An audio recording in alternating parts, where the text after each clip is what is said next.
낮은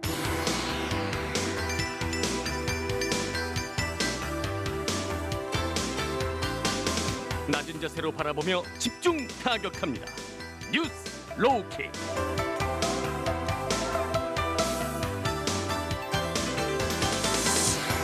낮은 자세로 오늘의 이슈를 집중 타격하는 뉴스 로우킥 시간입니다.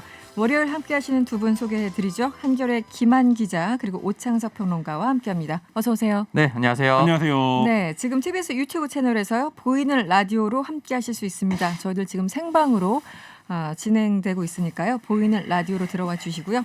여러분의 의견도 기다리고 있습니다. 무료로 이용할 수 있는 TBS 앱을 활용하셔도 좋고요. 짧은 문자 50원, 긴 문자 100원이 드는 샵 0951번으로 의견 많이 보내주세요.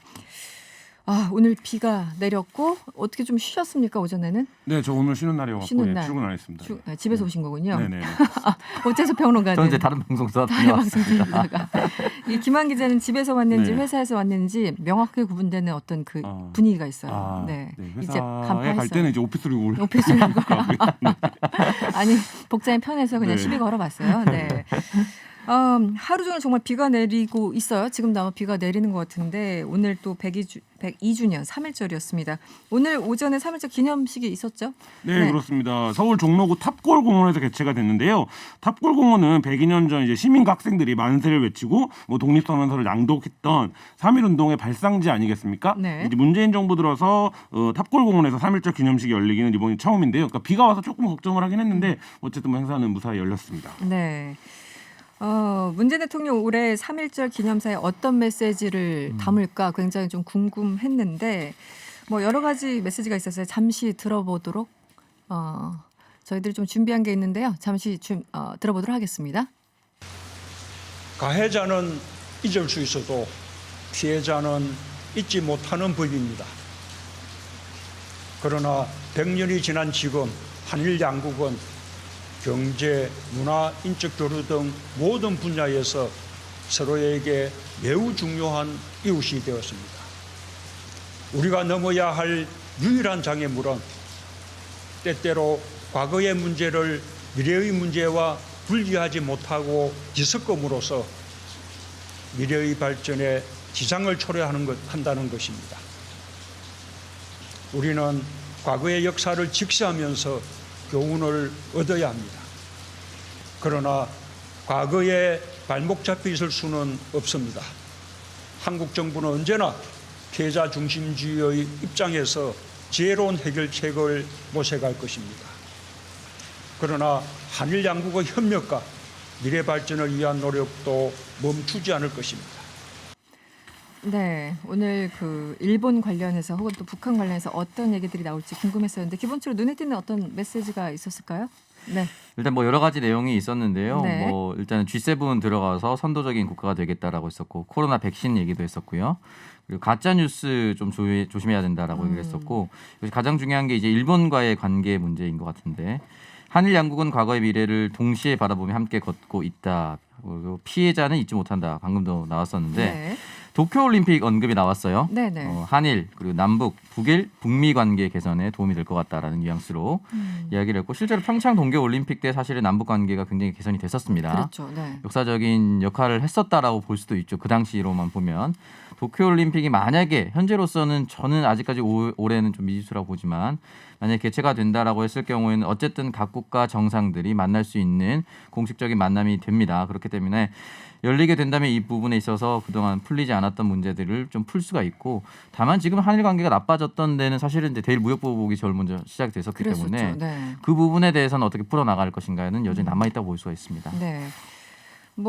이제 무역 보복도 있었고 강제징용 대법원 판결 또 이제 최근에 위안부 우리 법원의 판결 이런 것들을 핑계 삼아 일본에서는 전혀 지금 전향적인 자세를 보이지 않고 있는데 오늘 메시지 뭐가 눈에 띄었어요, 김한 기자? 일단 투트랙 전략을 앞세웠는데요. 그러니까 과거 3.1절 기념사에서는 굉장히 이제 일본의 과거 만행을 규탄하는 목소리가 강조가 됐었는데 이번에는 네. 이제 역사 갈등과 현안을 좀 구분하는 듯한 그래서 이제 그 미래로 나아가자는데 조금 방점이 찍힌 것 같은 네.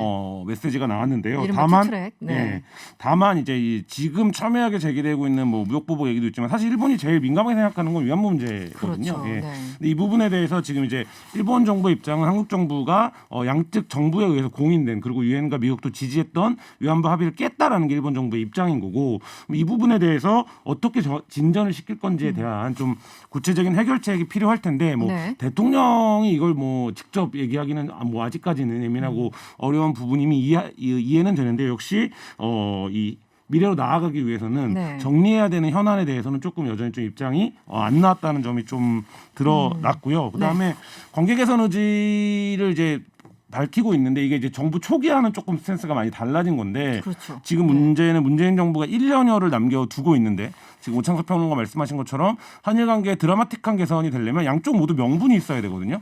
근데 한국 쪽 명분은 역시 한일 관계를 풀어야 남북 관계도 북미 관계도 풀 수 있다라는 거가 돼야 우리가 어느 정도 일본에게 양보를 할 수 있는 이제 토대가 되는 거고 일본 입장에서도 이 급냉된 한일 관계를 풀기 위해서는 뭔가 자기들이 장에 나올 계기가 있어야 되는데 지금 이제 문재인 정부 임기 내에 이런 이제 말하자면 양보의 계기들을 서로 만들 수 있느냐 이 부분은 문재인 정부의 이제 외교력으로 이제 남게 됐습니다. 뭐 강창일 전 의원도 이제 주일 대사로 가고 그래도 이제 일본에 대해서 굉장히 많이 안다는 분은 이제 보냈고 또 박지원 국정원장도 갔었잖아요. 등등 우리 입장에서는 여러 가지 손짓을 보냈는데도 불구하고 지금 일본은 사실 꿈쩍도 안 하고 있고 그게 어떻게 보면 쓰가는 이제 내부 정치용으로 또다시 한국을 활용하는 그런 상황 아니겠습니까? 사실 그 전부터 계속해서 이어졌었죠. 아베 총리가 이어졌을 때도 그랬고 사실은 이낙연 당대표가 취임했을 때도 조금 달라질까 이 얘기가 네네, 나왔었거든요. 맞아요. 도쿄 네. 특파원 출신이었다. 지일파다 이런 얘기를 했었는데 네. 사실 크게 바뀌지 않았습니다. 아베가 그렇게 어떻게 보면은 이제 건강상의 이유로 퇴진을 하긴 했었지만 여러 가지 문제가 이미 불거진 상태였었고 그리고 스가는 본인 스스로를 지키는데 지금 뭐 급급하다고 볼 수밖에 없습니다. 그렇죠. 네. 그렇기 때문에 이 부분에 있어서 만약에 본인을 지키는데 더 유리하다라고 하면 이 상태를 유지하려고 할 텐데 역시나 큰 이벤트가 있지 않고서는 당분간 또 이 메시지와는 무관하게 변화가 있기는 어렵지 않을까라는 생각이 네. 듭니다. 알겠습니다. 다음 이슈로 넘어가 볼까요? 오늘 뭐 여러 가지 소식들이 전해졌는데 더불어민주당 본선 출마 후보 확정됐습니다. 뭐 예상대로 박영선 후보가 됐습니다. 좀 소식을 전해주시죠. 네, 방금 전에 네. 소식이 들어왔는데요. 네네. 이제 경선 이제 권리당원 투표 50%랑 시민 투표 50%가 합산한 결과 네. 득표율 69.56 뭐 이 정도면 압도적인 승리라고 할 수 있을 것 같은데 한 70% 가까이를 얻었으니까요. 그러네요. 박용선 후보가 우상 후보를 제쳤습니다. 뭐 우상 후보가 굉장히 조직을 다져왔기 때문에 막판 뒤집기 같은 이변이 있을 수 있는 건 아니냐 이런 관측도 있었는데 네. 뭐 예상했던 대로 그 박용선 후보가 압승을 거뒀습니다. 50 권리당원 투표 50 일반 투표 50 그 69.5 대 30.4면 네. 우상호 후보 입장에서는 굉장히 좀 뼈아픈 숫자네요. 그렇게 어느 정도 좀 기대를 했었잖아요. 박영선 캠프 쪽에서도 한 네. 6.5 대 3.5 정도가 나올 거다 이렇게 그 자신감을 정도? 보이긴 했었는데 그렇습니까? 그게 이제 굉장히 좀 높이 잡는 거다 이런 평가도 있었거든요. 근데 이제 막상 뚜껑을 열어보니까 7대 3이 나와버렸습니다. 네, 그러네요. 지금 이 퍼센테이지를 보면은 7대 3을 확인할 수가 있고 여성 가산 10을 하지 않은 상태에서 이긴 거거든요. 그렇죠. 네. 그러니까 우상호 캠프 입장에서는 여성 가산 내로 진다라고 했을 경우에는 사실상 졌지만 이긴 것이다. 뭐 다음을 또 1년 뒤를 또 도모해 볼 수가 있는데 네. 이 정도 수치의 차이라고 하면 더블 스코어 이상으로 남았기 때문에 네. 그리고 지금 권리당원 ARS 온라인 투표 그리고 온라인 투표 ARS 휴대전화 가상선거인단 모두 압도적으로 패배했습니다. 그래서 아마 캠프에서 즉각적으로 이제 수락한다. 뭐 박영선 후보를 응원한다라는 메시지를 내긴 했으나 네. 캠프 분위기는 굉장히 안 좋을 것 같습니다. 네. 네. 결국엔 두 가지라고 보는데요. 그러니까 여론조사에서 한 번도 우상 후보가 더 본선 경쟁력이 있다라는 조사 결과가 나온 적이 없기 때문에 사실 이제 권리당원 중에서 우상호 후보를 지지하려고 했다고 생각을 하다가도 네. 본선 경쟁력 측면에서 이제 걸리게 만든 측면이 있었고요. 그러니까 이걸 극복하기 위해서 우상호 후보가 내세운 게 이른바 이제 집토끼를 잡는 전략들 네, 많이 그렇죠. 내세웠는데 네. 그 부분이 이제 어떤 시대적 감각이 좀 뒤떨어지는 거 아니냐 이런 평가를 받으면서 사실 뭔가 이렇게 선도적인 캠페인을 해보지도 못하고 좀 무너져 버리는 네. 이런 모습을 좀 보였던 게 페인인 것 같습니다. 메시지나 어떤 캠페인 전략 차원에서 약간 좀 오류가 있었다 이렇게 네. 보시는 분들이 좀 계시더라고요. 알겠습니다. 그리고 오늘 그 제3지대 야권 단일화 이 또한 예상대로 네. 너무 이게 예상대로 가면 재미는 없는데 안철수 대표가 후보로 정해졌어요. 네, 네. 맞습니다. 안철수 후보가 이제 예상대로 결정이 났고요. 금태섭 후보 역시 자신의 SNS를 통해서 빠르게 패배를 인정하고 안철수 후보를 응원하겠다라고 이야기를 남겼습니다. 이 부분에 대해서는 사실 금태섭 후보 패배하긴 했으나 저는 체급을 충분히 많이 올렸다라고 저는 생각이 들고 물론 네. 금태섭 캠프에서는 실제로 이기기 위해서 들어간 사람들도 있겠지만 아주 냉정하게 봤을 때는 체급을 동시에 맞췄고 이게 여론조사를 돌리다 보면은 100%이기 때문에 안철수와 금태섭 이름이 같이 나옵니다. 그렇기 때문에 인지도 상승에도 금태섭 전 의원 입장에서 나쁘지 않기 때문에 네. 이 부분에 있어서 어쨌든 장기적인 과제로 남겨두고 저는 이 제3지대 경선에 뛰어들었을 거라고 생각을 하는데 금태섭 후보는 앞으로도 역할을 할 수 있는 여지를 열어놨다고 볼 수 있습니다. 그 뭐 정치권에서 그런 얘기 많이 했죠. 뭘 해도 안철수 후보는 잃을 것밖에 없고 금태섭 후보는 이길 것밖에 없다. 이렇게 얻을 것밖에 없다. 이렇게 얘기를 했었는데 어떻게 보면은 금태섭 전 의원 측에서는 그쪽에서 봤을 때 영리한 전략이었던 것 같습니다. 안철수 후보 뭐 예상대로 일단 단일화 1차적인 단일화 성공을 했고요. 그런데 이게 뭐 첫 관문이라고 얘기하기는 네. 좀 그랬고 진짜 관문이 남았잖아요. 앞으로 어떻게 그 일정이 진행이 됩니까? 일단 국민의힘 후보가 결정이 돼야 되고 3월 4일이죠. 3월 3월 4일 예, 국민의힘 후보 결정이 돼야 되고 국민의힘 네. 내부에서는 뭐 15일에서 한 20일 사이에는 단일화가 끝나야 된다라고 얘기를 하고 있는데 네. 그러면 이제 물리적으로 역산을 해보면 단일화 협상을 할 수 있는 시간이 대략 한 열흘 정도. 그렇죠. 예. 네. 이 이건 협상 포함, 그러니까 토론 포함 한 열흘 정도의 시간밖에 없다라는 거예요. 그러니까 네. 이 안에 단일화를 해야 되고 이게 지금 이제 여러 후보들이 난립하다가 마치 이제 삼국지의 위초고처럼 결국엔 3명의 후보가 남게 될 텐데 네. 그러면 이제 삼국지의 백미는 결국 적벽대전을 누가 이기냐인데 마지막에 안 후보 가죠. 네. 입장에서는 지금 뭐 국민의힘이 어쨌든 뭐 제1야당이고 굉장한 조직력과 이런 거를 갖고 있기 때문에 이 네. 부분을 이기려면 우리가 삼국지에서 보듯이 바람이 좀 불어줘야 되는데 결국 이제 그 바람을 일으킬 수 있느냐 안 후보가 열흘 동안 뭐 이게 이제 관건이 될 것 같고요. 김종인 비대위원장은 계속 좀 단일화를 하더라도 무조건 우리 후보가 된다 이런 뉘앙스로 얘기를 하고 있는데 네네. 실제 이제 그 부분을 안 후보가 어떻게 넘어설 수 있느냐 이게 이제 관건인데 정말 이번 단일화는 잘 모르겠습니다. 어떻게 어떻게 전개가 될지. 될지. 일단 단일화는 이번에는 되지 않을까. 뭐 물론 이제 안철수 후보 측의 어떤 그 과거사를 이제 얘기를 하시면서 단일화가 안 될 수도 있어 마지막에 정말 이렇게까지 이제 그 극단적인 예단도 하지만 그래도 이번에는 뭔가 좀 뜻을 모으는 것 같아요. 이번에 단일화하지 않으면 또 여권이 이긴다라는 어떤 그런 어떤 그들 입장에서 절박함. 그러니까 이 앞으로 단일화 과정에서 결국은 이 문구를 어떻게 해서 경선을 하느냐 한마디로 여론조사 하느냐 이런 걸로 굉장히 민감하잖아요. 어떻게 보이십니까? 이 안철수 후보 입장과 국민의힘 입장은 굉장히 다를 텐데 이 뭐 순서부터 이름 배치부터 당 이름을 넣을 것인가 뺄 것인가 뭐 등등 이 모든 게 다 싸움거리잖아요, 솔직히. 네. 네, 이거 하나하나로 이제 이 여론조사를 두고 항목을 두고 이제 싸움이 있는 거는 네. 모든 선거에서 그랬습니다. 그렇기 그렇죠, 때문에 문항에서. 정당명을 내세우고 싶어하는 국민의힘 측과 인물 이름을 내세우고 싶어하는 국민의당 안철수 후보 측의 이제 싸움이 그렇죠, 팽팽하게 당장. 이제 이어질 가능성이 높은데 네. 저는 만약에 인물 정당을 다 넣는다 하더라도 지금은 대중적 인지도는 사실 안철수 후보를 이기기는 좀 어렵지 않을까 국민의힘 후보가. 네. 그렇다면 그 전까지 국민의힘 후보가 결정이 나고 이 후보가 훨씬 더 경쟁력이 있다라는 것을 국민의힘 측에서 어떻게 여론전을 펼칠 것인가 이걸 좀 더 주목해서 볼 필요가 있다고 생각합니다. 그리고 또 이런 얘기도 있지 않습니까? 이 뭐 문항 이제 뭐 자꾸 조정하다가 네. 싸우는 경우 파토나는 경우도 굉장히 많고 네.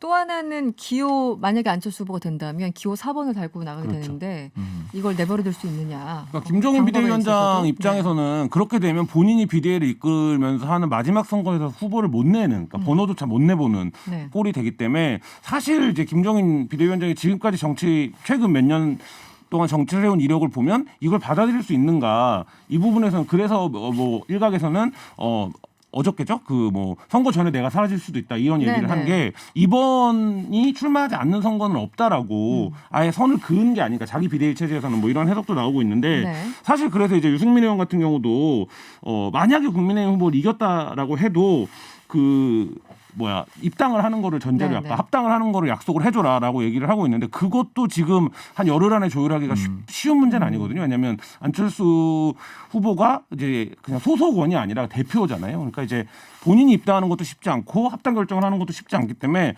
사실 이제 여러 난제들이 지금 남겨져 있는 거 네. 과연 이 난제들이 모두 조율 가능한 것인가? 곳곳에 지뢰밭이. 이거 그러니까 지금 뭐 문항 그 설문조사를 누구를 대상으로 할 것이냐, 그다음에 어떤 방식으로 이제 말하자면 조사를 짤 것이냐부터 포함해갖고 후에 그러면 어떤 방식으로 단독 출마를 하게 되는 거냐 이런 것까지 굉장히 과제가 많은 단일화를 앞두고 있습니다.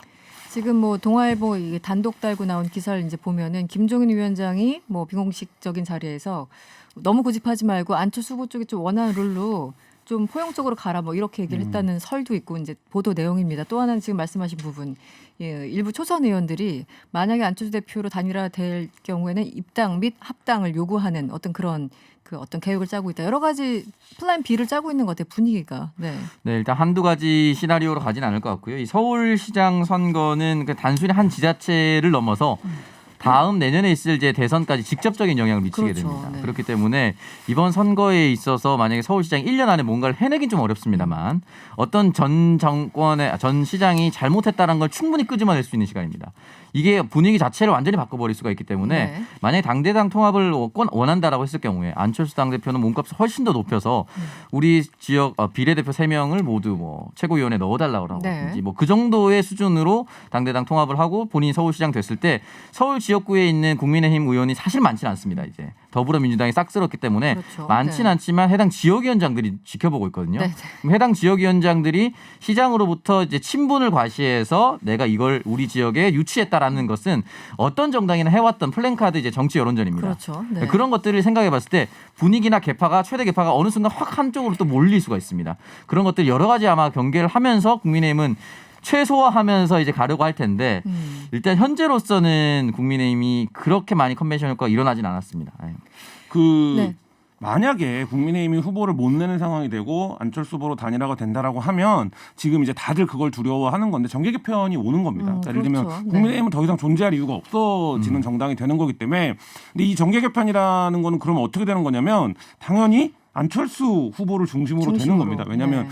지금 국민의힘이 그렇지 않아도 지금 당 안에 대선 주자가 없는 상태에서 가장 지지율이 높은 오세훈 나경원 후보가 안철수 후보한테 경쟁력에서 안 된다는 게 확인이 되면 결국 선거는 정당은 그렇죠. 집권을 위해서 존재하는 거기 때문에 네네. 안 후보 중심으로 모이는 거고 근데 이게 국민의힘 내부에도 한 100여 명의 의원들이 있다는 거죠. 그러니까 김종인 비대위원장은 어차피 선거가 끝나면 떠날 사람이지만 네네. 이 의원들이 이걸 받아들일 수 있느냐. 어느 날 갑자기 안 후보를 중심으로 해서 갑자기. 보수 정계 네. 개편이 일어난다라고 하면 이게 사실 이제 간단한 일은 아니고요. 그렇죠. 안 후보가 서울시장이 되던 안 되던 이 과정을 내년 대선까지 본인을 중심으로 끌고 갈 수 있다라고 하면 내년 대선에서도 굉장한 경쟁력을 갖추게 네. 될 거라고 보여지는데요. 그러니까 사실 이제 우리가 계속 안 후보의 어떤 정치력 이런 거에 의문점을 갖고 있는데 이 부분에서 이제 안 후보가 본인이 지난 10년간 정치를 하면서 성장해왔다라는 거를 보여줄 수 있느냐에 따라서 지금 뭐 내년 대선은 지금 그 야권의 경우에 마땅한 후보도 보이지 않는 지금 이런 상태인데 그렇죠, 네. 이 구도 자체의 재편이 올 수도 있는 이런 이제 이슈입니다. 알겠습니다. 여기까지 하고요. 오늘 3.1절이기도 하고 좀 따뜻한 네. 뉴스를 저희들이 간만에 준비해봤습니다. 저도 이 뉴스 보고 뭉클했는데 이 치킨 프랜차이즈 업체 점주가 형편이 어려운 형제에게 온정을 베풀어서 화제인데요. 내용을 좀 설명을 해주시죠. 네. 네, 이제 뭐 치킨 프랜차이즈 대표의 인스타그램에 올라왔던 내용입니다. 이제 본사 앞으로 익명의 한 고등학생이 쓴 편지가 도착을 했는데 네.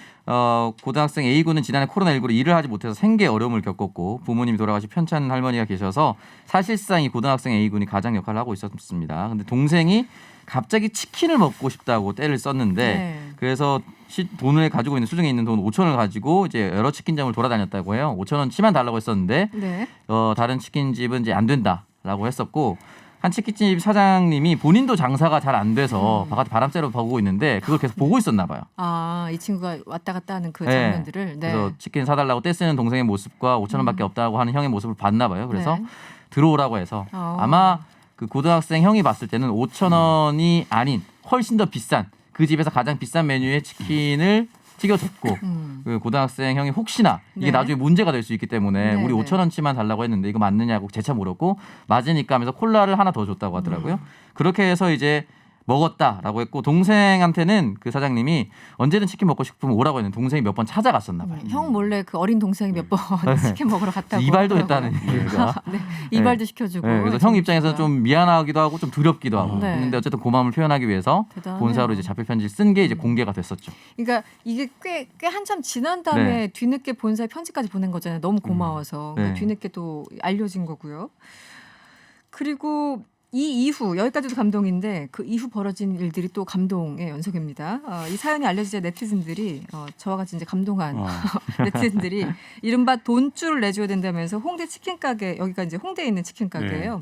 주문을 마구마구 넣었다고 하는데 돈줄을 좀 설명을 해주시죠. 네, 돈줄은 이제 돈과 혼줄을 합친 신조어인데요. 그러니까 돈으로 혼내준다 이런 뜻이죠. 그러니까 이분이 너무 이제 사람들이 흐뭇하고 이런 이제 뉴스가 코로나 시대에 굉장히 감동적이기 때문에 이 점주를 돕자 이런 이제 차원에서 여기에 이제 막 주문을 한 거죠. 네. 그래서 이분이 이제 급기야 어느 지경까지 갔냐면 너무 주문이 폭주해서 100% 품질을 장담하기가 어렵다. 그래서 잠시 영업을 중단하겠다. 이렇게 이제 밝힐 정도였고요. 네. 뭐 돈줄 내게 주겠다고 하면서 주문하고 배달은 안 해줘도 된다라는 분부터 시작해갖고 이제 가게 앞에 소액의 금액을 놓고 가는 분들까지 굉장히 전국 각지에서 응원 전화, 뭐 DM, 그러니까 그 SNS DM, 뭐 네. 댓글 이런 걸 많이 받았다라고 해요. 그래서 이분은 이제 뭐 특별한 일을 했다고 생각하지 않았는데 어쨌든 누구라도 그렇게 했을 거라고 믿었고 그래서 네. 근데 이런 소중한 마음들 자신에게 보내준 이걸 평생 새겨두고 선한 영향력을 주는 사람이 되겠다. 뭐 이런 이제 입장을 밝히기도 했습니다.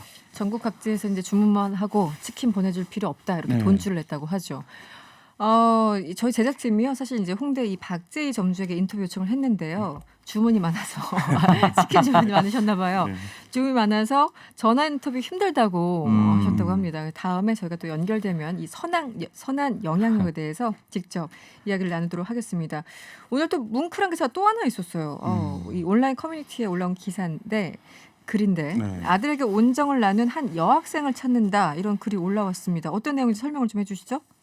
네, 홀로 두 아들을 키운 한 엄마가 올린 글입니다. 이제 네. 엄마가 아들을 데리고 이제 경기도 하남시로 이사 온 지 이제 한 2달 정도 됐다고 하고요. 남편과는 사별하고 어려워진 형편에 이제 작은 아들이 친구들에게 따돌림을 받아서 이사를 오게 됐다라고 하는데 네. 이 작은 아들이 편의점에서 컵밥과 참치캔을 샀는데 잔액이 부족했고 물건을 빼도 잔액이 부족했다고 합니다. 근데 한 여학생이 대신 계산을 해주겠다라고 하면서 아들이 고른 컵밥 그리고 캔, 참치캔 그리고 추가로 즉석 카레와 짜장, 과자 등을 더 집어와서 네. 선뜻 결제했고 이 금액만 5만 원이 넘었다라고 합니다. 네. 또 여기서 그치지 않고 이 여학생. 학생은 아들에게 매주 토요일 1시 편의점 앞에서 만나자라고 하면서 먹고 싶은 걸 적어오면 사주겠다 또 이런 얘기를 했다고 합니다. 그래서 그 여학생은 찾았습니까? 어떻게 됐죠? 네, 이제 뭐 인터넷 댓글로서 이제 커뮤니티에 올라왔기 때문에 네. 댓글 남겼는데 혹시 어머님이나 아이가 제가 하는 행동이 동정심으로 느껴져서 상처가 될까봐 걱정을 많이 했다라고 네. 오히려 이제 이 부분에 대해서 이제 네, 세심하게 세심하게 얘기를 남겼고요. 너무 예쁜 아이고 제가 제 마음대로 아이가 쉽게 해먹을 수 있는 것과 과자 등을 고른 건데 감사하다고 해주니까 제가 더 감사하다라고 이야기를 남겼고 하남에서는 어머님과 아들이 상처를 받는 일이 없었으면 좋겠다 이런 네. 얘기까지 남겼습니다. 알겠습니다. 코로나 때문에 사실 다 힘든데 네. 사실 누군가가 누군가를 도울 때 보면은 같이 어려운 분들이 도와주시더라고요. 그렇죠. 네. 네. 굉장히 여유 있는 분도 물론 도와주시지만 네. 어려움을 겪어본 분들이 그러니까 그런 장면들이 참 뭉클하다는 생각을 다시 한번 이 기사를 보면서 해봤습니다. 네, 오늘 뉴스로킥은 여기서 마무리해야 되겠네요. 지금까지 김한 기자 그리고 오창석 평론가였습니다. 오늘 고맙습니다. 네, 감사합니다.